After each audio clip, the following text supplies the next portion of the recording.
Bonjour, j'espère que vous allez bien. Dans ce tuto, nous allons essayer un peu de voir Bard. Alors pour ceux qui ne savent pas, Bard, c'est en fait l'intelligence artificielle de Google. Donc comme on le sait tous actuellement, il y a un grand combat entre les deux outils de traitement des langages naturels.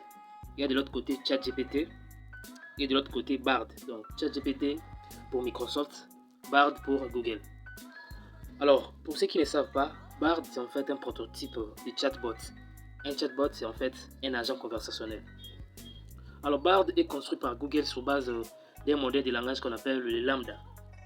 Alors cette intelligence artificielle est encore en cours de développement et actuellement elle n'est accessible qu'aux États-Unis et au Royaume-Uni depuis le 21 mars de cette année. Alors comme on le sait tous, en novembre 2022, OpenAI, c'est l'entreprise qui a fondé ChatGPT, avait justement attiré l'attention du monde entier. Parce que comme on le sait tous, ChatGPT a fait parler beaucoup de gens, donc c'est moi quelque chose qui a révolutionné beaucoup de choses, surtout dans le monde du travail. Alors, à présent, nous allons voir en fait quelques points importants sur Bard, l'intelligence artificielle de Google. Alors, premièrement, ce qu'il faut retenir de Bard est que Bard reconnaît en fait ses erreurs.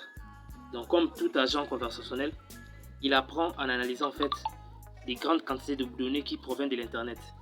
Donc, cela signifie qu'il peut aussi faire des erreurs et qu'il peut aussi souvent donc inventer des choses. Donc, quand vous faites souvent des recherches avec ces histoires, il faut toujours ne pas prendre à 100% en considération ce que ces chatbots écrit justement. Donc il faut aussi apprendre à analyser en fait la réponse que ces intelligences artificielles nous donnent. Donc c'est très important.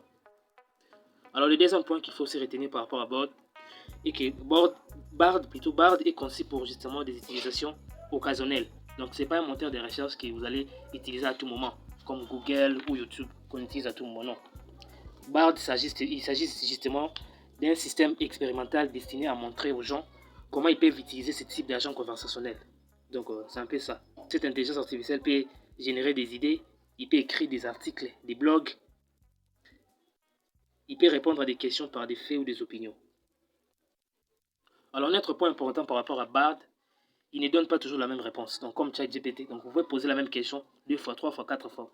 Vous allez remarquer que vous aurez en fait des réponses différentes. Alors un autre point est que Bard est quand même plus prudent que ChatGPT. Alors le dernier point qu'il faut retenir par rapport à Bard, c'est que Bard fournit justement des réponses en temps réel. Donc une fois que vous posez la question, automatiquement vous avez la réponse en quelques secondes. Donc c'est un peu ça, ce qu'il faut savoir par rapport à cette nouvelle intelligence artificielle qui est Bard.